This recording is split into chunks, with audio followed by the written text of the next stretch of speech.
Good morning, students. Hope you will be fine and healthy. Let's continue chapter third, drainage.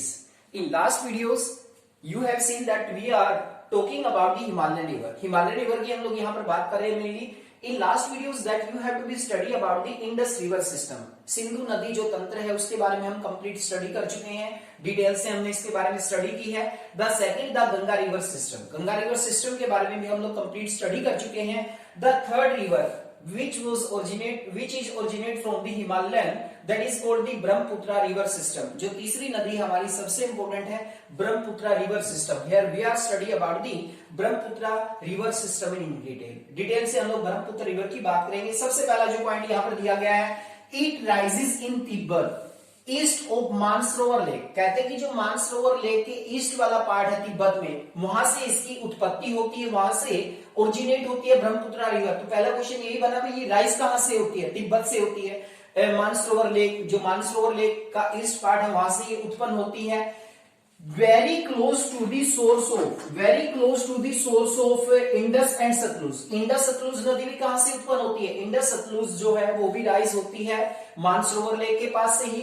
तो जो Brahmaputra river है बिल्कुल close है Indus और सतलुज रिवर्स के जो सोर्स है, जहां से इंडस और सतलुज रिवर ओरिजिनेट होती है, बिल्कुल उसी के नजदीक से ये भी उत्पन्न होती है. तो पहला जो है अपना क्वेश्चन यहाँ पे यही बनेगा कि जो ब्रह्मपुत्र रिवर है वो कहां से राइज होती है. That is most important point. You must have to remember Tibet near Mansarovar lake.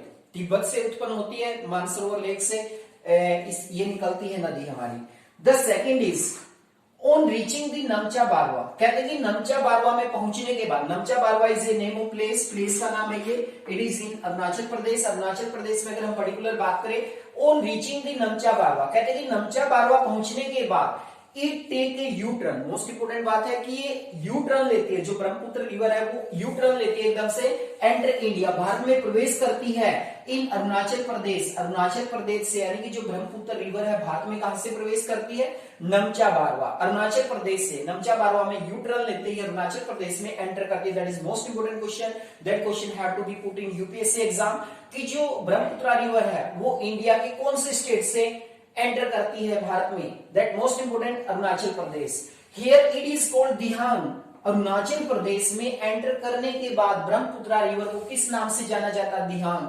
That is most important point. This question also have to be put in UPSC exam in many time. Dihang, Dihang याद रखें आप लोग. अरुणाचल प्रदेश में से दिहांग के नाम से जाना जाता है. क्यों कहते हैं इसको Dihang? And it is join by the Dihang, क्योंकि यहाँ पर ये दिहांग जो रिवर है उसके साथ ज्वाइन हो जाती है, इसलिए अरुणाचल प्रदेश में it is called Dihang. Dihang के नाम से जाना जाता है. The Lohit and many other tributary to form Brahmaputra. कहते हैं कि इसके अलावा जो सहायक नदियों की बात करें हम लोग, इसमें ब्रह्मपुत्र रिवर्स की दिहांग है, लोहित है, और इसके अलावा हम और भी बहुत सारी नदियां हैं जो ब्रह्मपुत्र रिवर की सहायक नदियां हैं इन असम. असम के अंदर जो असम है, असम में बहुत सारी और भी रिवर्स हैं जो इस नदी की सहायक नदी है. तो you must have to be remember about the tributaries of Brahmaputra. What is it called in Arunachal Pradesh? Dihang के नाम से इसको जाना जाता है. And we are talking about, do you know, क्या आप जानते हैं? कुछ इंपोर्टेंट फैक्ट दिए गए यहां पर. Brahmaputra is known as Tsangpo in Tibet. Tibet में इसे सेंको के नाम से जाना जाता है. सेंको के नाम से जाना जाता है कहां पर? तिब्बत में. एंड जमुना इन बांग्लादेश, और जमुना के नाम से इसे बांग्लादेश में जाना जाता है. This is most important question. भाई तिब्बत में जो रिवर्स है हमारी ब्रह्मपुत्र, उसको किस नाम से जाना जाता है? सेंको के नाम से. That is most important question. That question have to be put in board exams और many times in UPSC exam. What is the name of Brahmaputra in Tibet? Tibet में क्या नाम दिया गया? इसे सेंको के नाम से इसको जाना जाता है. जमुना इन बांग्लादेश, बांग्लादेश में जमुना के नाम से इसको जाना जाता है. You must have to be remember and you can put this in your notebook every year. अब देखिए यहाँ पर जो ब्रह्मपुत्र रिवर है कहीं ना कहीं डिस्ट्रक्शन भी लेकर आती है in every year during the rainy season. कहते हैं कि रेनी सीजन होता है जब the river outflow it bank. कहते हैं कि जो रिवर्स है कई बार वो आउटफ्लो हो जाती है, यानी कि बहुत ज्यादा मात्रा में पानी आ जाता है बारिश का. इस कारण से नदी का पानी बाहर निकल जाता है नदी से और नदी टूट जाती है, causing widespread devastation due to flood in Assam and Bangladesh. कहते हैं कि बहुत ज्यादा विनाश हो जाता है क्योंकि इस नदी के कारण असम में और बांग्लादेश में फ्लड आ जाती है।